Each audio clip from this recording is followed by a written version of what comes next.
Line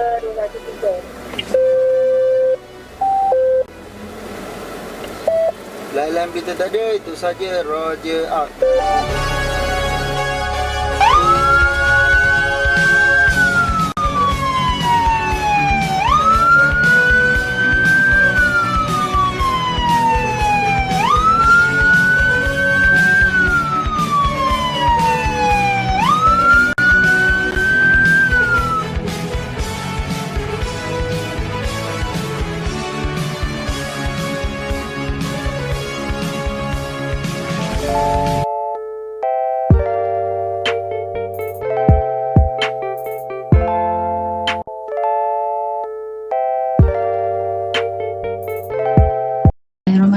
Assalamualaikum and very good afternoon to everyone.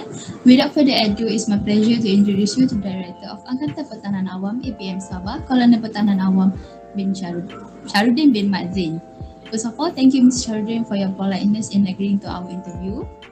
First and foremost, I would like to make clear that this interview for our in leadership and interpersonal skill MPU3253. The primary goal of this interview was to assess your leadership skills, our ability, as well as your interpersonal skill. I will introduce myself. My name is Nur Afika and my partner for today is Zainul Arifin. So if you don't mind, can we call you sir? Yes, okay. There are probably 21 provisions under the Section 2B of the Malaysia Civil Defence Force Act 1951, well known as Act 221. So there are 21 provisions for the role and function of the Malaysia Civil Defence Force. In conclusion, that there are three divisions of roles and functions in the general services that APM has provided instead of the saving people's lives. So there are also the training for the citizens, and also starting from the premier level, school level, until the higher education institution, and also it comprises of training for the NGOs, for the government agencies, also for the private sector, and also for the industries, to develop their own emergency response team. And also it is open for the individual, the Malaysian people, individually below the age of 60 years old. So the training that the Malaysia Civil Defence Force provide, for example, the compact 1 day basic training for saving life, which comprises of the emergency rescue, CPR, first aid, and also the basic knowledge of fire fighting. And that's the purpose actually for every individual people of nation, especially for our focus in Sabah, for the individual people who have this basic knowledge, for them to cater and for them to respond in terms of emergencies which might be happen and occur in their domestic and surroundings life. It's also the way for us to promote civil defense for them to enroll as a member, as a volunteer in the APN. So we also, besides from that, we have also the repair the civilians, especially for the infrastructures, such as shelters, also including the humanitarian and welfare assistance. It is also the strategic engagement and collaboration between APM and the previous and many agencies such as like MIROS, also from the NGOs like MAPIN, which also they are involved in humanitarian assistance. Then that is the way that we look like we want to have better services that we can provide, which involve civilians and also NGOs in providing humanitarian assistance to the public, especially for the victims of disaster. And our intention now is to build up our capability, our own capability, especially our special team, which is now known as the PASPA, Pasukan Pertahanan Awam, which it will be deployed purposely on in facing a complex and high ability and capability of skill to be handled but for the event in the event of mass disaster. I was born in Malacca, raised up in Malacca. So I'm schooling at the Bandar Hilir English School in Malacca, from the primary school, and I'm now married. So I have 6 children. I'm now staying in Sabah, since being posted to Sabah as the life director in Sabah. So my educational background, as I mentioned earlier, I was schooling at the Bandar Hilir English School, and then I was accepted to further studies in Malay College Kuala Kangsar. And then I get back to Seremban. I'm schooling in Sekolah Menengah Kebangsaan Negeri Tapan Jurah, which I acquired my SPM. During my secondary school time, I was very active in sport, especially in football, hockey, cricket, and I'm also playing table tennis, sepak takraw, and volleyball. Then after I completed my secondary school, I furthered my study in Institute Teknologi Mara, now known as University Teknologi Mara, located in Dungun, Terengganu. I pursued my diploma in public administration. And in ITM also, I was quite active in co-curriculum activities, especially in the Kesatria ITM, which I am the Deputy Commanding Officer of the 7th Battalion of the Kesatria ITM Dungun. Then also I played volleyball and hockey in ITM, and not to mention that I also involved in being elected Secretary General of the Public Administration Student Council, which arrange and also conduct any program for the curricular activities for the public administration students. During my free time or my leisure time, I do a lot of reading and research. So since I'm involved in disaster management, especially in Sabah, so I think most of my time I do some research, especially in Sabah. Quite often a disaster occurred, so and it's very dynamic because the complexity of the disaster makes me quite impressive with the type of disaster and also the scale of the disaster that happened in Sabah.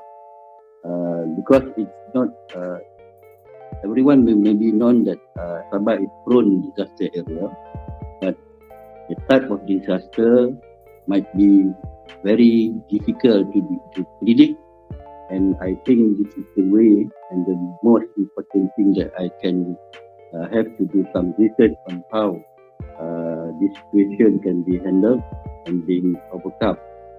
So it is an unexpected disaster that can happen anytime. So I like to find some solution for some issues that to build up our capability in operation especially, and it might be very helpful to us to prevent any natural disasters upcoming. Okay, so in addition, I'm doing my best now to search for a new way to help people in Sabah. This also includes our more on how to manage the information gathering, especially Sabah. Since Sabah is quite a big state, it is also covered more than 2/3 of the peninsula size itself. So it means that we have so many things to do, and information gathering is the most priority now, especially for disaster mitigation and prevention in Sabah. I would say that I am more a coaching style leader, since I can recognize that my subordinates' strength and weaknesses, so I am motivated to utilize that to help them improve themselves. So as a leader, I often assist them, often my employees, my staff in achieving their goals, and I often give them challenging tasks so that they can grow up their skills and knowledge. As I mentioned earlier, that Sabah is a prone disaster area, so it's the best way for us to have collaboration and also information sharing and also expertise which I think is the best way for us to build up a good relationship and also a good cooperation between us.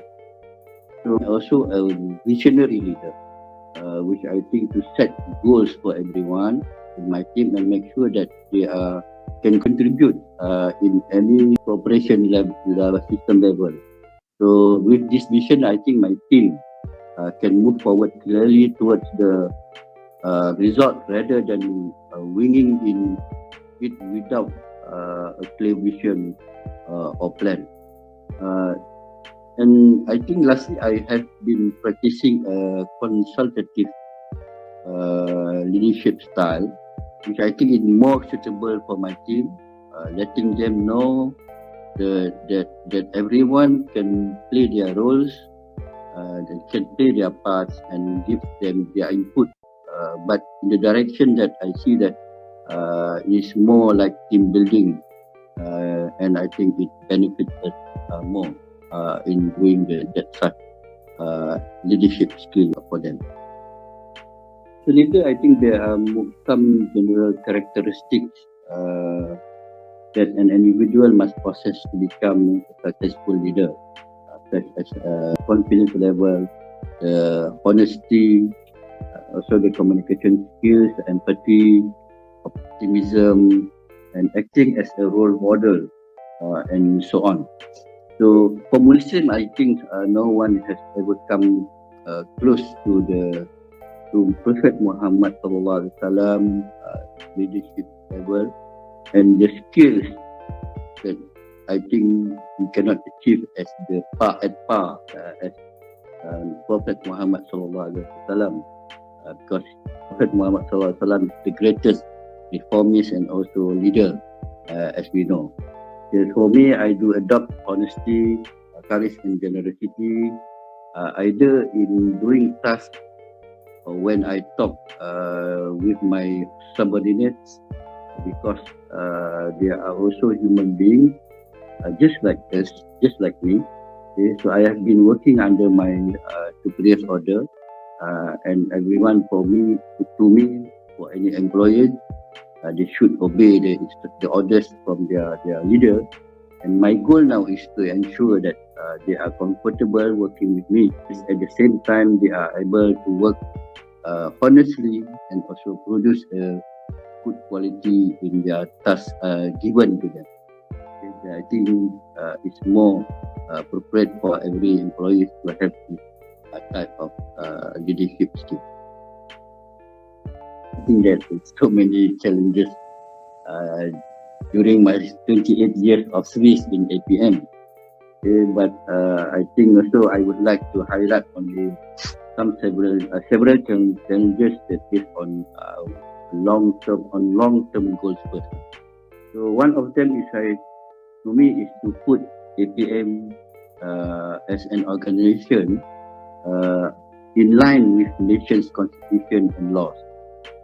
So our goals also is to establish APM as the third line of defense in this nation.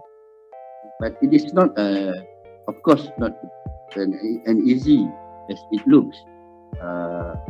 Even it is written in the constitution, but it looks like a very hard and challenging task for me and for APM to be recognized, especially by the citizens as the nation's backline of defense. And this do not realize just how important, because they don't realize how important we are in this country.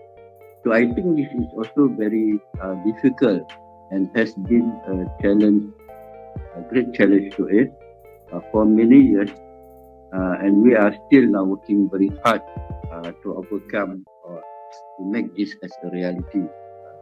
So in terms of challenging this moment, I could think of a tight workspace, especially in our infrastructure and physical development of our office, which right now we are sharing our office built in one our office in one building with other agency.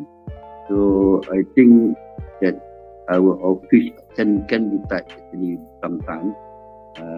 And another challenge is my staff tends to be resilient to changes because since I plan to build another building in state in Sabah State, it can also be one of the reasons that we cannot overcome the first challenge I said earlier. So we are to change our nation. So I think we have to change ourselves first and to build up a new capability in changing the mindset of having a positive role in developing our skill and our values of life. Okay? So that's my challenges I'm having now. Before this, I used to work in Kuala Lumpur before my quarters being co-located back to Sungai Merak in Kajang. And after I was posted back to Sabah, 1,000 miles away from Sungai Merak, for me it was difficult actually initially, but I convinced myself that I can adapt with a new environment and situation. So as a leader, it is my job to guide and lead my staff for a better change. With my strategy now is to bring changes and also challenges to them from time.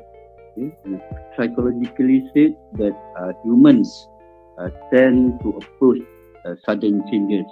Okay, so I think so these little changes by time to time will make my staff more cautious and easy to adapt the way forward for us to build up the capability and the capacity of managing our institution and our organization and also our work space.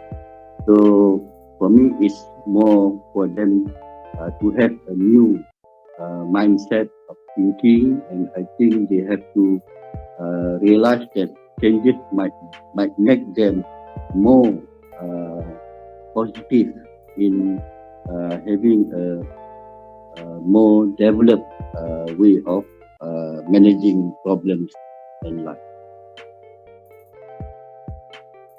Based on the problems I face now,